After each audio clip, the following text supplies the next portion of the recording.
নমস্কার বন্ধুরা, শ্রাবণী রান্নাঘরে আপনাদের সবাইকে স্বাগত জানিয়ে আমি আবারও একটা রান্নার ভিডিও নিয়ে আপনাদের সামনে চলে এসেছি। আজকের আমি আপনাদের কচুরলতি দিয়ে একটা অসাধারণ রেসিপি বানিয়ে দেখাবো।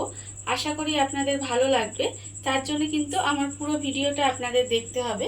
তাহলে চলুন এই কচুরলতি দিয়ে আমি কি বানাই সেটা আপনারা একবার দেখে নিন। কচুরলতির এই রেসিপিটা বানানোর জন্য প্রথমে আমি এখানে গ্যাসটা অন করে একটা কড়া বসিয়ে দিয়েছি। এইবারে আমি এর মধ্যে দিয়ে দেব জল। এখানে আমি একটু জল দিয়ে দিলাম। এইবারে আমি এর মধ্যে দিয়ে দেব কচুরলতিগুলো। এখানে আমি কচুরলতিগুলো ভালোভাবে পরিষ্কার করে কেটে ধুয়ে রেখেছি। সেই কচুরলতিগুলো আমি এর মধ্যে দিয়ে দিলাম। এইবারে আমি এর মধ্যে দেব অল্প একটু নুন আর দেব অল্প একটু হলুদ।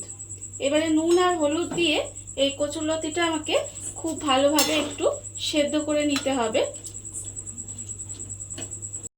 কচুরলতিগুলো আমি এখানে ভাপিয়ে নিয়েছি, এগুলো আমার ভাপানো হয়ে গেছে। এইবারে আমি কচুরলতিগুলো এইভাবে তুলে জলটা ঝরিয়ে রেখে দেব। লতিগুলো আমি এখানে জল ঝরিয়ে রেখে দিয়েছি। অন্যদিকে কিন্তু আবারও কড়াটা বসিয়ে দিয়েছি। এবার আমি কড়ার মধ্যে দিয়ে দেব সর্ষের তেল। এখানে প্রায় 4 চামচের মতো আমি সর্ষের তেল দিলাম। এবারে আমি তেলটাকে একটু গরম হতে দেব। আর যেই সময় আমি তেলটা গরম হতে দেব সেই সময় আমি এখানে চিংড়ি মাছ রেখে দিয়ে এসেছি, ছোট ছোট চিংড়ি। সেই চিংড়ি মাছের মধ্যে আমি দিয়ে দেব অল্প একটু নুন আর দেব আমি অল্প একটু হলুদ। এবারে নুন হলুদটা ভালোভাবে মাখিয়ে নিতে হবে। চিংড়ি মাছের মধ্যে ভালোভাবে নুন হলুদটা মাখানো হয়ে গেছে। এইবারে অন্যদিকে কিন্তু তেলটাও আমার এখানে গরম হয়ে গেছে। এবারে আমি তেলের মধ্যে চিংড়ি মাছগুলো দিয়ে দেব। দিয়ে চিংড়ি মাছগুলো কিন্তু একটু ভালোভাবে ভেজে নিতে হবে।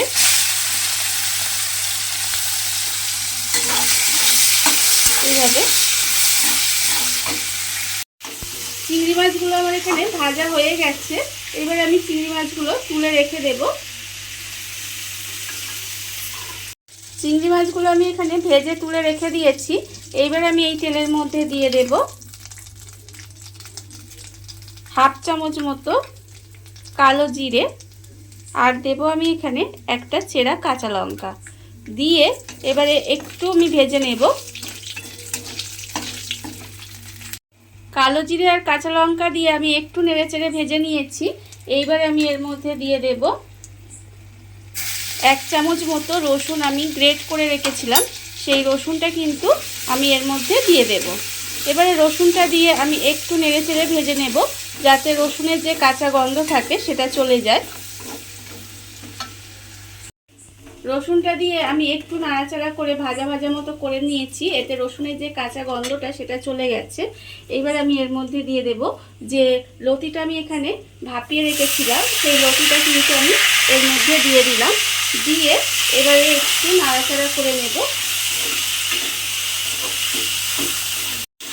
লতিটা দিয়ে আমি খুব ভালোভাবে মিশিয়ে নিয়েছি। এইবারে আমি এর মধ্যে দিয়ে দেব আন্দাজ মতো নুন। নুনটা কিন্তু আমায় বুঝে দিতে হবে, যেহেতু আমি লতি ভাপানোর সময় নুন দিয়েছিলাম, সেই বুঝে কিন্তু আমায় নুনটা দিতে হবে। আমি নুনটা দিয়ে নিয়েছি। এবার আমি স্বাদের জন্য অল্প সামান্য একটু চিনি দিয়ে দিলাম আর দেব এখানে আমি হলুদ গুঁড়ো।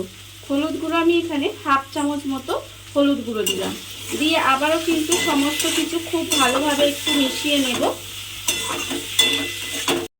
সমস্ত মশলা দিয়ে আমি ভালোভাবে একটু কষিয়ে নিয়েছি। এইবারে আমি এর মধ্যে দিয়ে দেব সর্ষে বাটা। এখানে আমি 1 চামচ কালো সর্ষে, 1 চামচ সাদা সর্ষে আর 2টো কাঁচা লঙ্কা দিয়ে একটু বেটে রেখেছিলাম, সেই সর্ষে বাটাটা আমি এর মধ্যে দিয়ে দিলাম। এবারে আমি এর মধ্যে দিয়ে দেব অল্প সামান্য একটু সেই সর্ষেটা যে বেটে রেখেছিলাম সেই বাটি ধোয়া জলটা দিয়ে দিলাম। অল্প একটু জল দিয়ে দিলাম, আর কিন্তু এর মধ্যে আমি আর জল দেব না। দিয়ে এবার গ্যাসটা কমিয়ে এইভাবে ঢাকা দিয়ে একটু রান্না হতে দেব। কচুরলতিটা আমি ঢাকা দিয়ে কিছুক্ষণ এইভাবে রান্না হতে দিয়েছিলাম। দেখুন কচুরলতিটা কিন্তু আমার একেবারে সেদ্ধ হয়ে রান্নাটা প্রায় হয়েই এসেছে। এইবার আমি এই সময় যে চিংড়ি মাছগুলো আমি এখানে ভেজে রেখে দিয়েছিলাম সেই চিংড়ি মাছগুলো কিন্তু আমি এর মধ্যে দিয়ে দিলাম। চিংড়ি মাছগুলো দিয়ে এবারে খুব ভালোভাবে মিশিয়ে আবারও কিন্তু ঢাকা দিয়ে এইভাবে কিছুক্ষণ একটু মিনিট, বেশিক্ষণ না, একটু 5 মিনিট এইভাবে রান্না হতে দেব। চিংড়ি মাছ দিয়ে আমি কিন্তু আবারও মিনিট 5 মতো একটু রান্না হতে দিয়েছিলাম। রান্নাটা কিন্তু আমার হয়ে গেছে। এইবারে আমি এর মধ্যে নামানোর আগে দিয়ে দেব